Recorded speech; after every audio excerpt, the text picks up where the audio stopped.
এই রুক্ষ মরুভূমির মাঝেই এক বৃদ্ধ কৃষক আর তার প্রিয় বানর একসাথে স্বপ্ন বুনছিল। ইঁটের পর ইঁট বসিয়ে তারা গড়ে তুলছিল একটা ছোট্ট ঘর।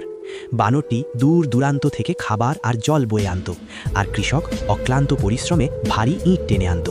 দুজনের শ্রমেই এগিয়ে চলেছিল স্বপ্নের ঘর।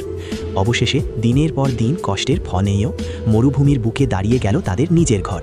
আনন্দে কৃষক আর বানর দুজনেই হাসল। পরিশ্রমের শেষে তারা বসে পড়ল একটু বিশ্রামের জন্য। শান্ত আকাশের নিচে কেউ জানত না সামনে কী ভয়ঙ্কর অপেক্ষা করছে। হঠাৎ করেই আকাশ কালো হয়ে এলো। তীব্র স্রোতের বন্যা মরুভূমিতে ঝাঁপিয়ে পড়ল। কৃষক আর বানর ভয়ে হতবাক হয়ে তাকিয়ে রইল। দেখতে দেখতে জলের নিচে তলিয়ে যেতে লাগলো তাদের ঘর। কৃষকের চোখে জমে উঠল অসহায়তা, আর বানরটি শক্ত করে তাকে আঁকড়ে ধরল। সব শেষ হয়ে গেল। ভেসে থাকা ইটের উপর বসে বানরটি কাটতে লাগলো। তার চোখের জলেই ভেসে গেল সেই স্বপ্নের ঘর, আর নিঃশব্দ হয়ে রইল মরুভূমি। বান্দরটার জন্য তো একটা লাইক আর সাবস্ক্রাইব করে দাও।